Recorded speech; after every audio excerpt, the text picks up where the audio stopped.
Please welcome Malini Rao.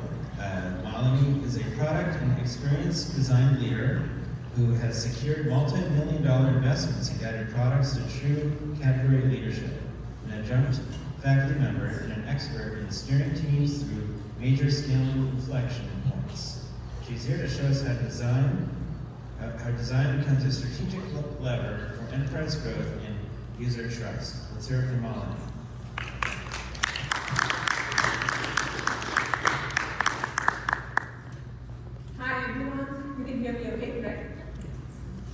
Welcome everybody. I'm so glad you're here.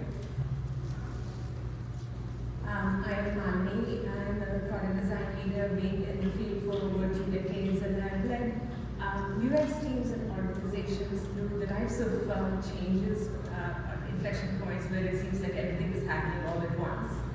Today, I'm going to be talking to you about the influence gap, and more specifically about a relationship strategy framework. We started this morning, I don't know if any of you attended Susan Mercer's talk, also about influence. She set up my talk really well because she talked about the influence that comes with power, that comes with expertise, and that comes with relationship.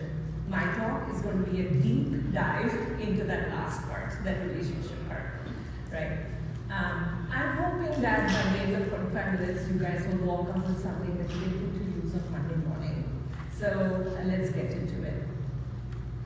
Actually, before I introduce you to the framework, I want to do something. I want to ask you a question.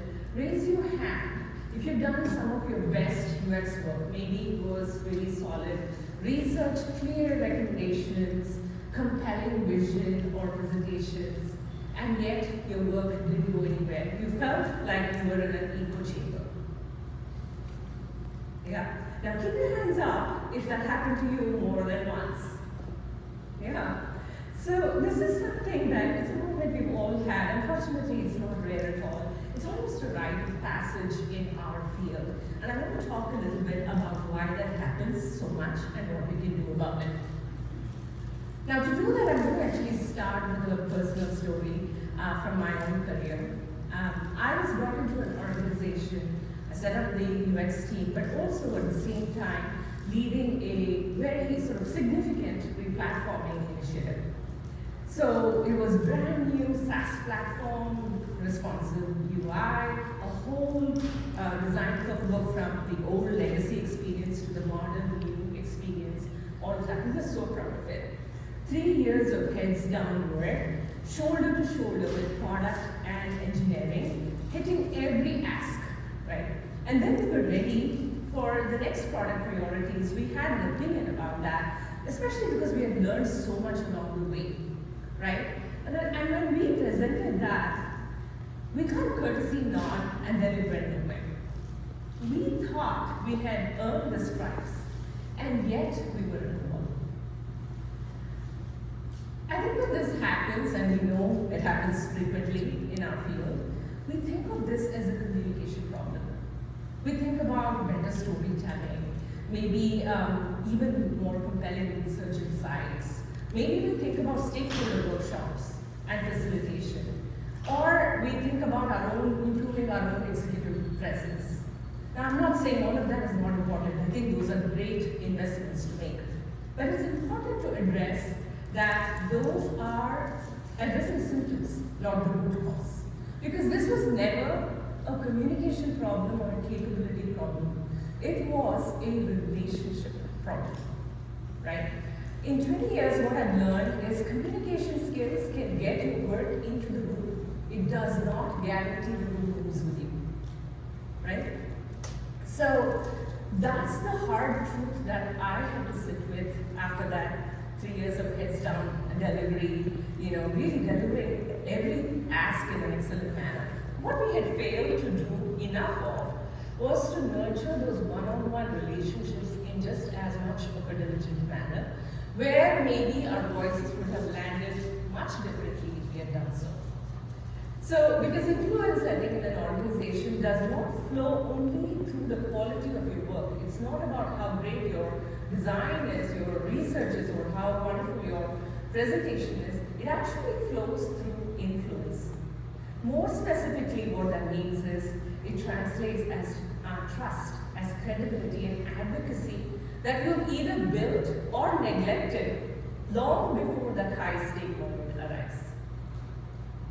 So, of course, we recalibrated and we were able to then grow through a merger, through the pandemic, and through many other significant transformations as well.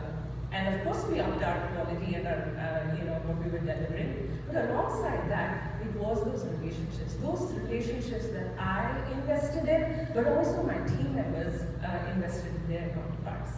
Because now what happened is that when we entered the room, at least we had a trust as a foundation to begin.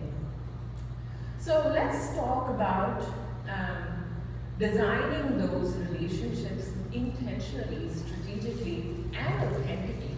But I'm not talking about networking, I'm talking about something more precise, right? So let's hit that root cause, that is that influence as an architecture problem.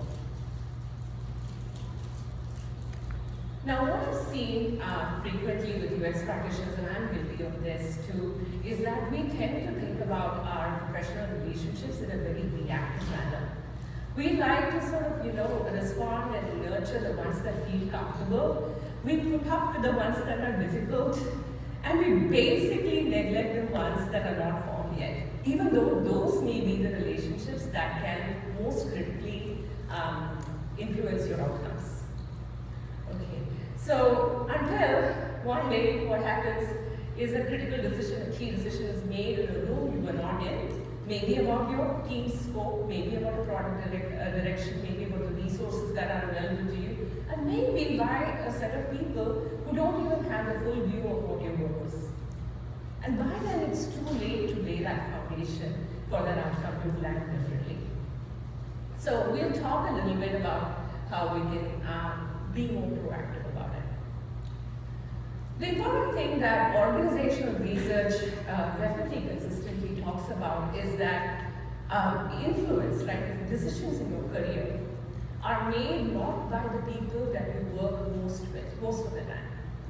It's made by people who have either formal or informal authority over your career trajectory, right? So those are the very people that you may be actively under-investing in without realizing it. And I want to name the moment that we are all in right now. This is 2026 and we are in an AI transformation era. And now roles are blurring, titles are changing, and teams are leaner than they were maybe even 6 months ago, right? So in this environment, the need to demonstrate your individual ROI has never been more important, right? And what AI can do very well is maybe replicate your outputs, but what it cannot do is to duplicate your relational capital, right? That trust, that advocacy, that sponsorship that you may have built over time. That is uniquely a human competitive advantage for you. So if there was ever a time for you to be intentional about it, it's now. With that, I also want to bring out a reframe, because a lot of people feel like a little hopeless about influence because people feel like it's a personality thing. I don't think influence is charisma; it's design. It's not about just your personality, how loud your voice is, how confident you are.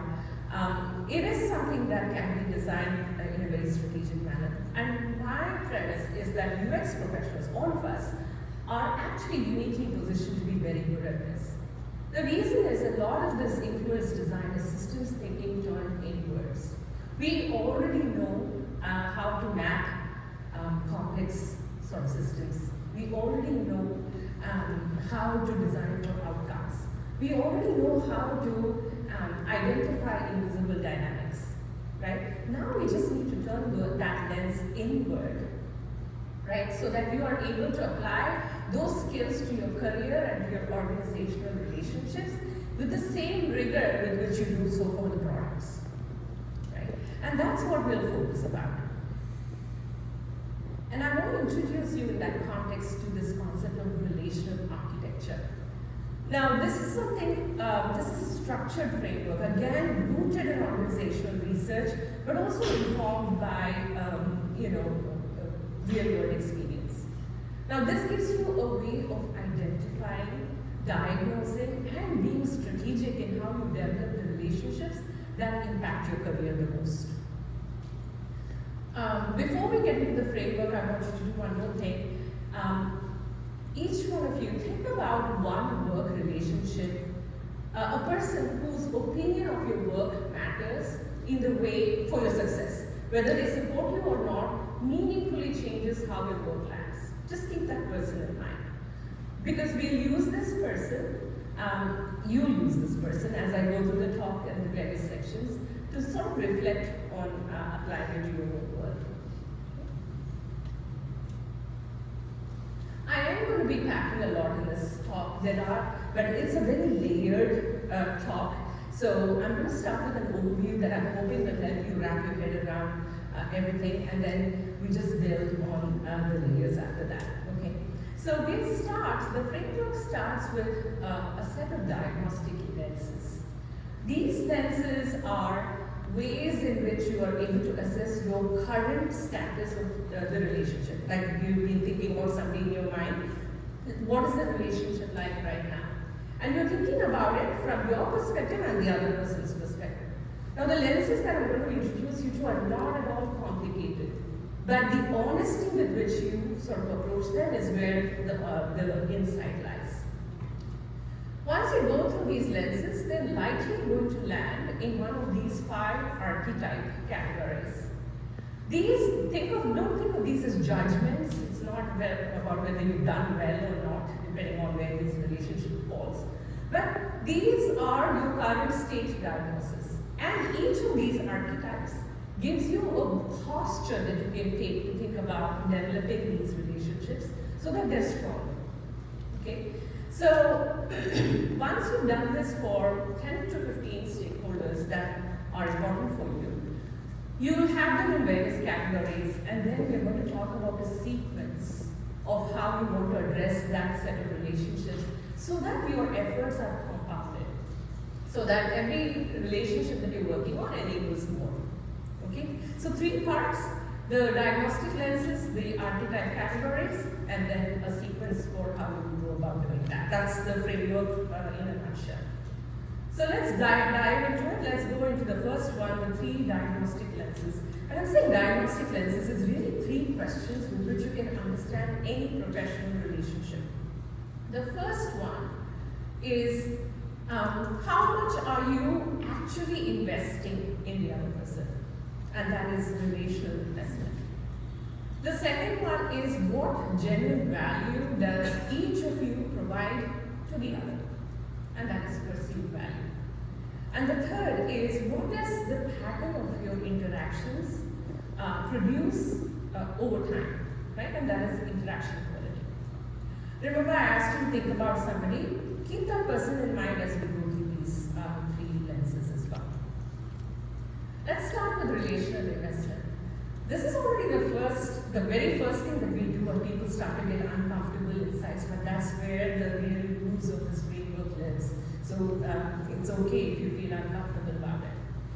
First things first, people think of relational investment as in a very emotional manner.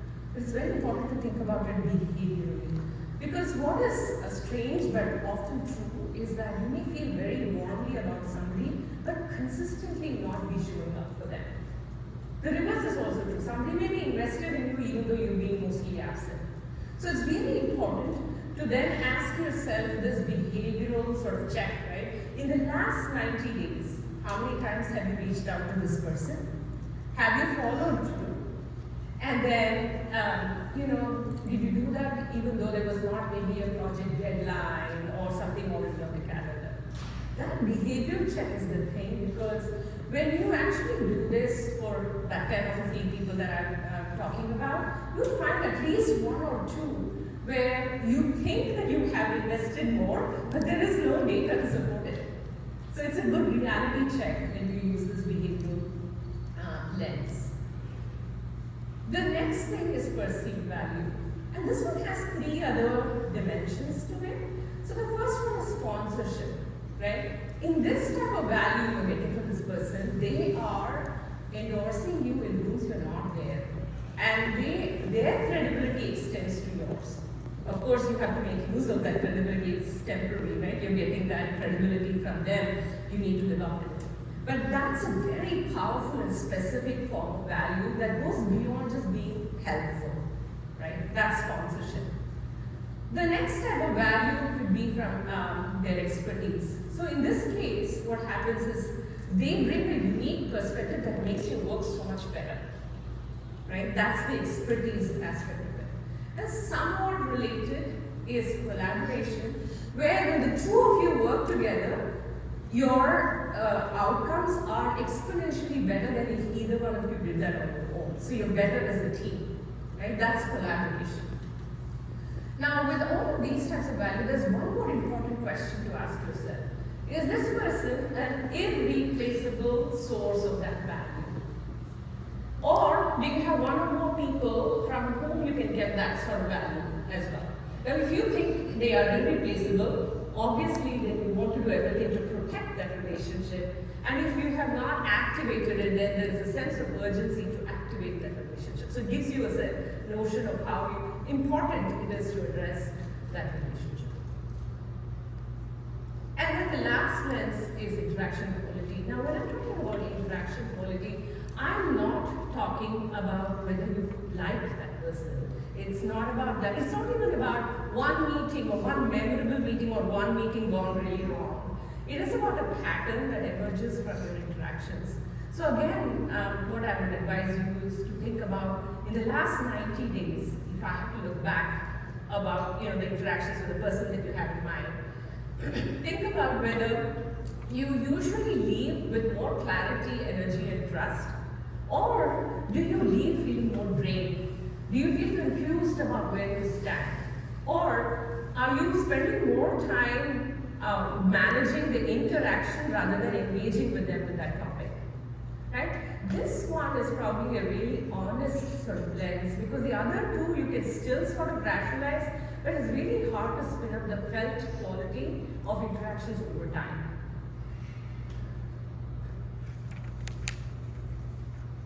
And when you use these three lenses, when you think of these three questions, don't forget to do it once from your perspective and once from the perspective of the other person. Now, it would be amazing if we had a way to get their honest feedback, but if you're going to ask it, I don't know if they're going to give it to you just, with complete honesty.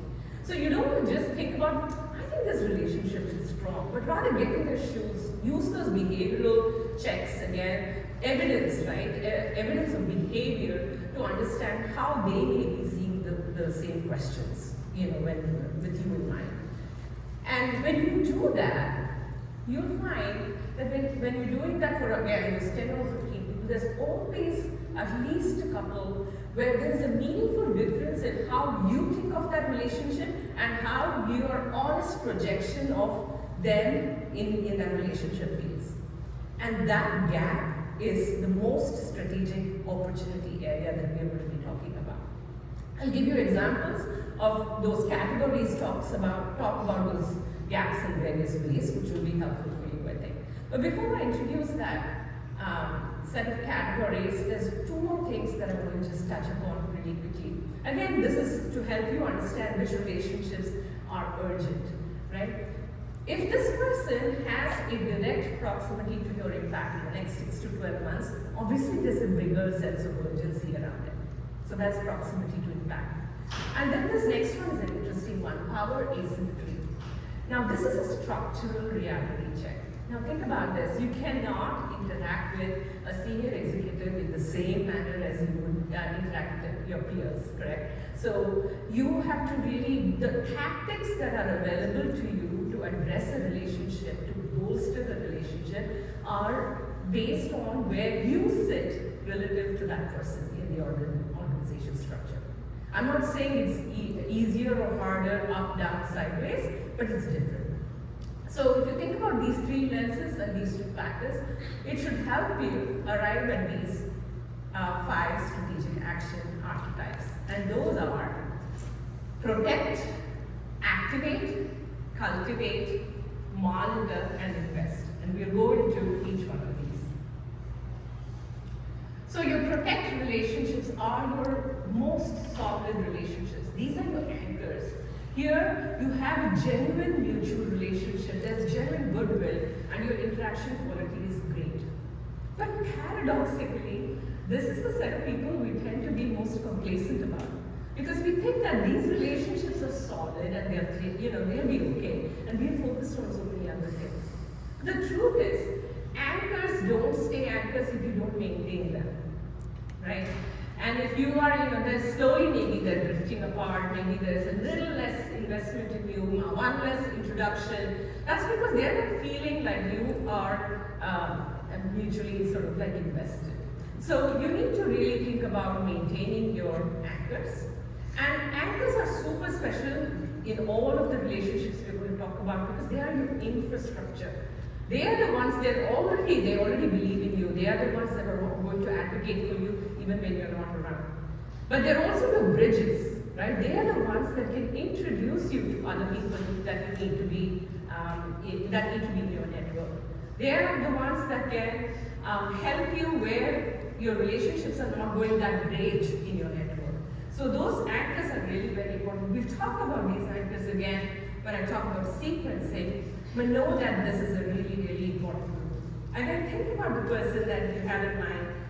Or are you thinking about somebody else now when I'm talking about anchors? Maybe it's a PM that has always been supportive of your research. Now think about when was the last time you were proactive in reaching out to them. So those are the types of reflections I want you to sort of keep in the back of your mind as we're going through this. The next category is cultivate. And here we are thinking about underdeveloped relationships. In this category, the other person is more invested in you than you are. And this is a sneaky category because most of the time that asymmetry is invisible to the person who's underinvested. So what happens here is they may be, actually I'll start with a personal story here. I did this exercise for myself in one of my roles and I was super surprised to find one of the PM directors fall into this cultivate category.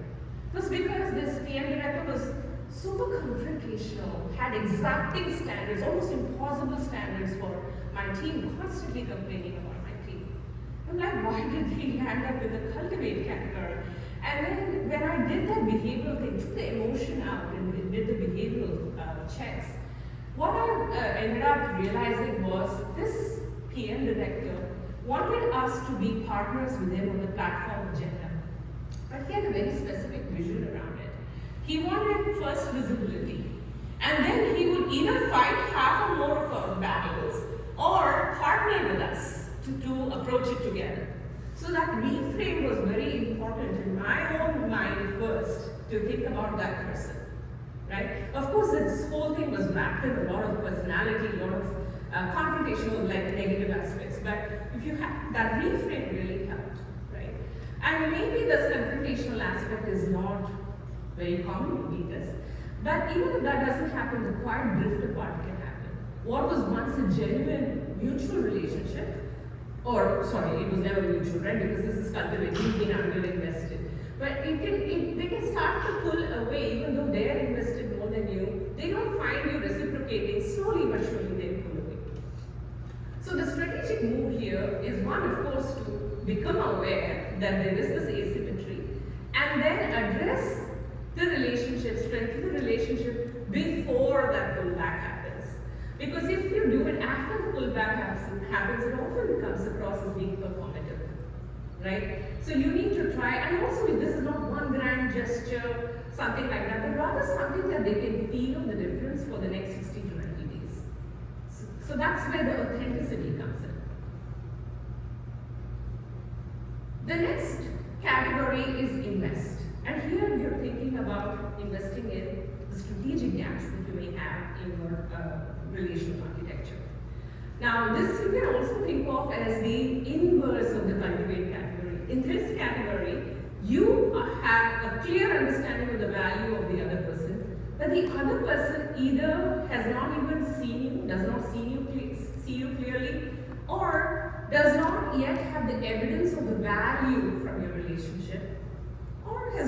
focused on you yet. So for this, if you try to become friendly and try to get more face time, that's only annoying because they don't even see your value yet. Right? So that's not the way to go about it. What you want to do here is to take a very work-oriented, task-oriented way in which you can be visible to them. Now, what that means is maybe you have a distinctive opinion or you know how to solve problems that they care about. This is the hardest of all of the things, the longest arc, because you really need to develop genuine expertise and a genuine point of view. That is not just something that another person, remember I asked you about irreplaceable value, not something that anybody else can offer, but you're bringing a unique perspective to them. So for this, you're not counting on like consistent every time you're impressing them, but you impress them even a couple times here and there, but that impression is strong. Right? You're not looking for 10 pleasant exchanges. And this set of relationships is very useful to invest in because it's longer, it also gives you benefits in the longer run as well.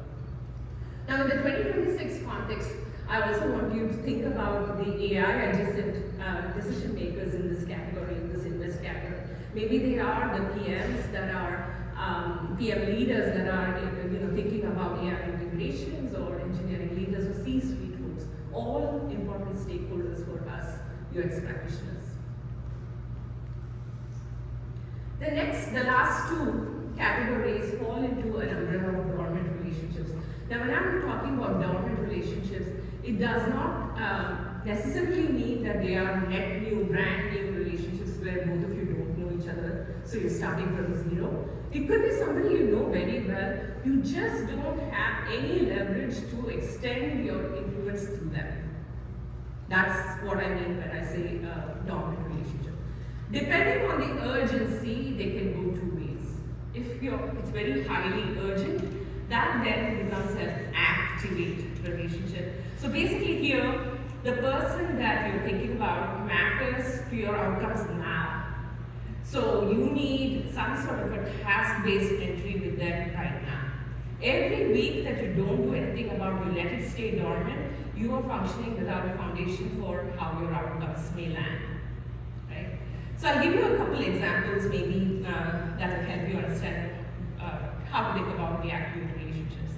One, maybe there is an AI team, as we all know, we're all making huge strides when it comes to AI. And using AI for our work and our customers' needs. So maybe you have a setup, you're working on prompt library or something like that. And you can then start to share that back with the AI team to understand how that meshes with the models that they're building, the limitations and the capabilities. And that's a good work-grounded way, that's a good reason for them to collaborate with you, right? To get that face time with you. And so that I think is the starting point for you to work with that intelligence layer beyond front-end engineering. Now I'll give you another rather intense example of an activate relationship. It could be that you are in an activate situation with your own boss.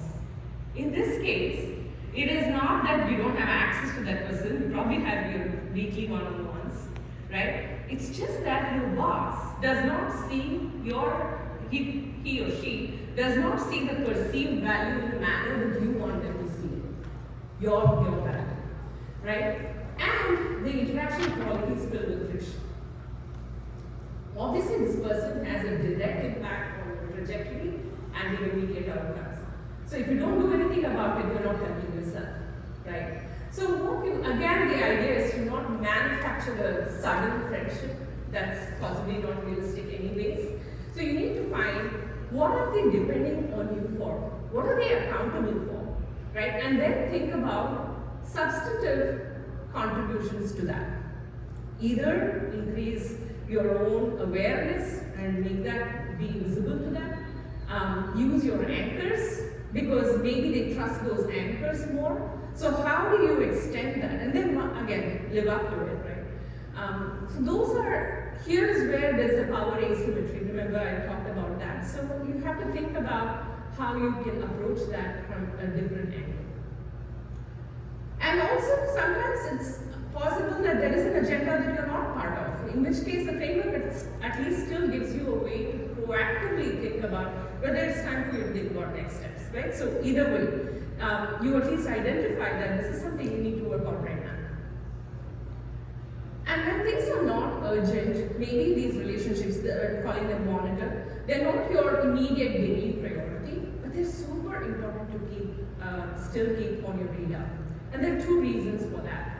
One, the monitor relationships, when you answer those three questions, right, the diagnostics, the answers to all of those questions in the monitor relationship are either minimal or neutral, right? So they're just sort of aware of you, you're sort of aware of them, which usually happens when somebody is sitting in a different part of the organizational landscape.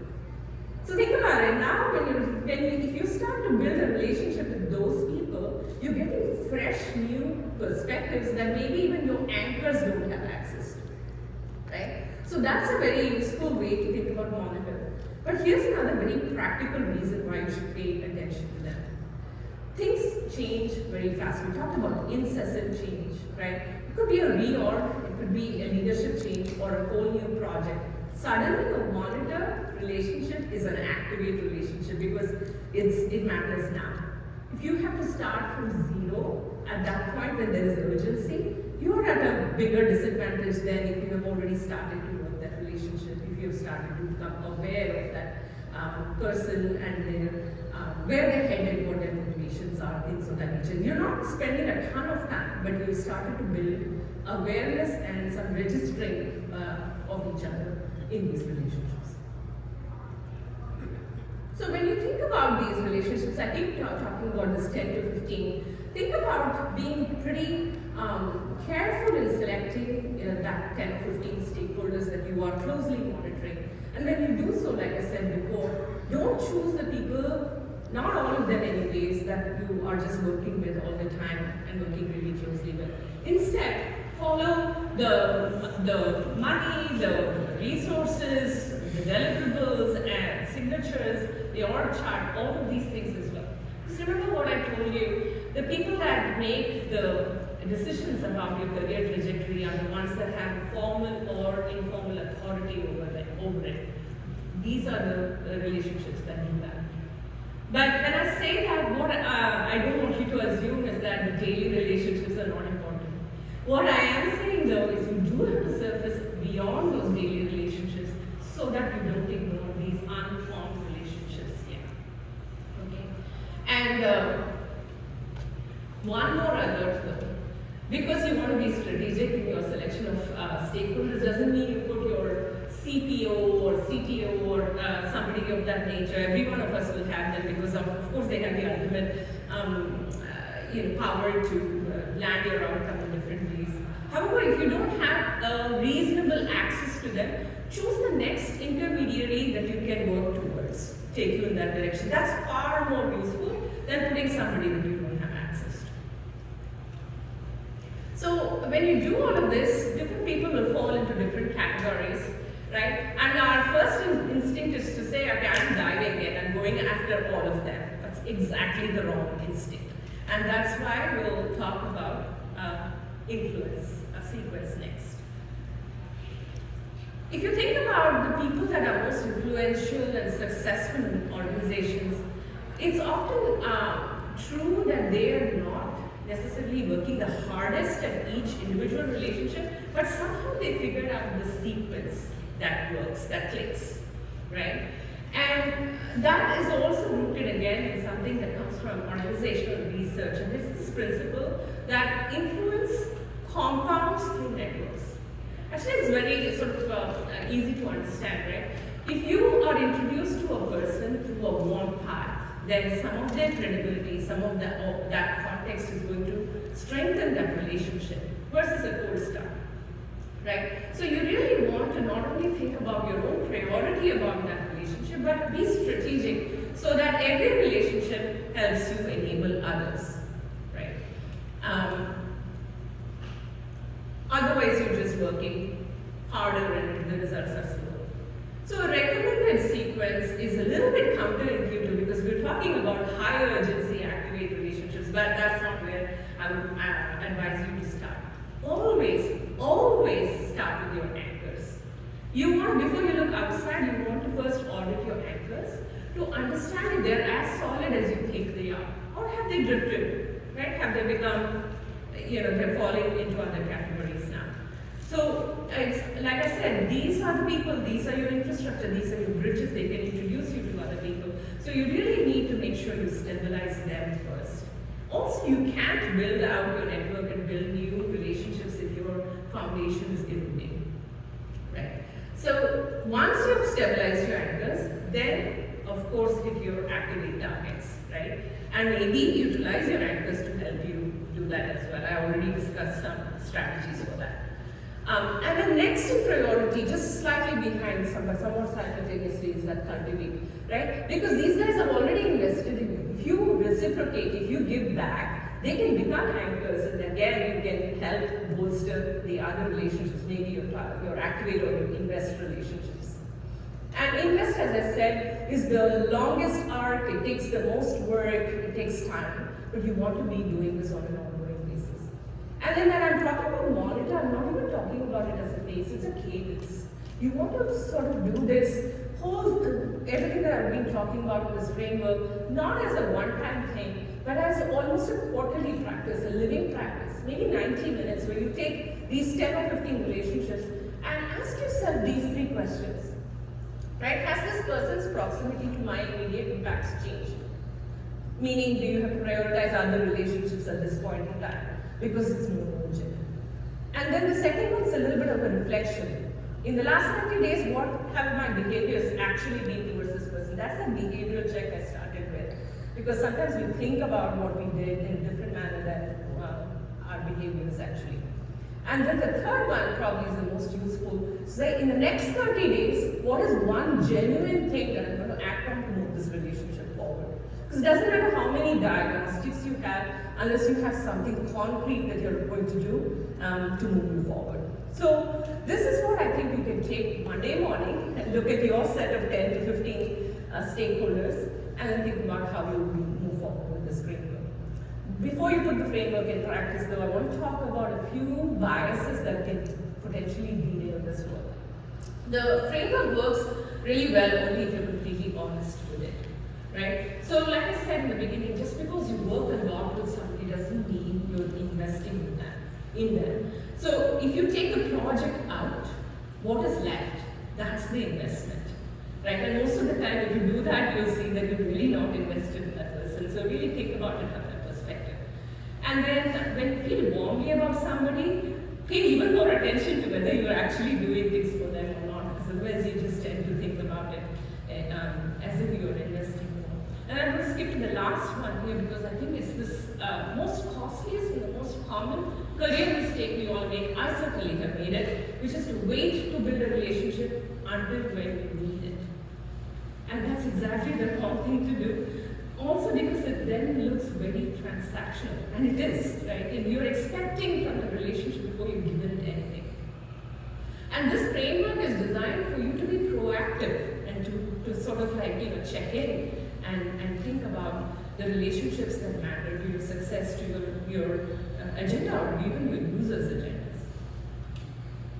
And with that, I want to close by going back to where we started, that room where our amazing UX work went nowhere, where it felt like an echo chamber. And now imagine we are in that same room. It's the same recommendations, it's the same presentations, the same you. Except in this room, the PM that's sitting there has been your anchor for the last 2 years. You genuinely and authentically invested in that relationship. The CPO you activated about 6 months ago, not because you needed something specific, but because you knew they mattered. And the engineering leader came to know about this work and made sure they had a sneak preview of this before they even came into the room, because you've been cultivating that relationship. Same, same presentation, same work, different outcomes. Because you had the relational architecture to carry it forward. And with that, I want to also reiterate that reframe. Influence is not charisma, it is design. It's not about the seniority, how confident you are in how you're communicating. All of those things help. But in any complex system, which every organization that you work with is one, right? What gets built is not just what you design, it is who moves with you. And the quality, the intentionality, and the strategic coverage of your relational architecture is really what will determine how much of your potential translates into reality, into real impact. And I think, again, I want to reiterate, we as UX practitioners are uniquely positioned to be good at this. So we just need to turn that lens inwards. Now, if you want to go deeper, I'm actually trying to work on an interactive tool that will run a full assessment and give you a prioritized list of categories and also suggested actions. Hit me up on LinkedIn and send me a note, and I will be sure to share that with you when I have it ready. That's work in progress. But I think you can still use this framework, this thinking, like I said, starting Monday morning. This is one of my favorite subjects, and I am happy to take any questions from you guys and want to see what resonated, what you're sitting with.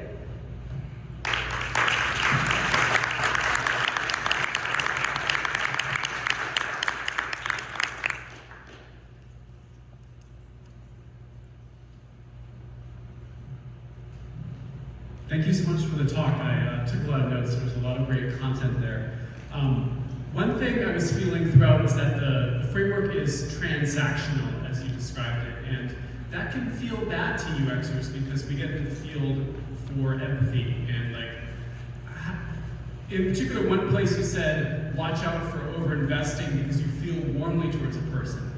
How do the feelings and empathy and the things that bring us to UX feed into this framework? Like, how do you keep in touch in this? Yeah, no, so great question, and this framework is not meant to be dry and transactional. In fact, it is meant to deepen the empathy for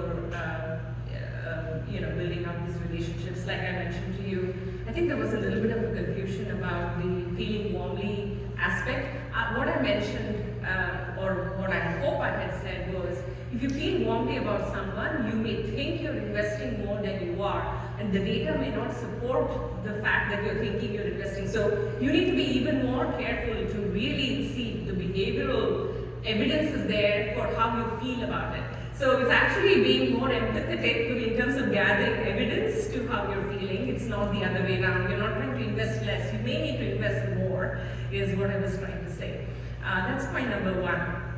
The other thing is, I think I've tried to mention a couple of different times in the talk, at various points, we're not wanting to make any of this be performative. Of course, in being strategic, you're thinking about urgency, you're thinking about, their leverage on your trajectory, and those are the strategic aspects of it. However, when you're building out the relationship, you are trying to be genuine about it. You are trying to be authentic. It's not about a performance 1 or 2 times, but rather, that's why I keep saying 60 to 90 days. It's not easy to perform for 60 to 90 days. You have to sort of invest and become, and in order to invest, and like I said, in many of these relationships, you really have to empathize with their perspective. Take that example I gave you of that PM director that I was surprised about.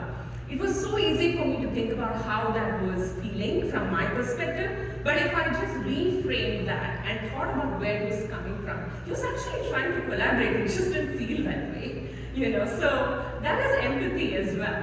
So it's really all about empathy, it is all about building on the things that we actually care about, just being strategic in our priority about it.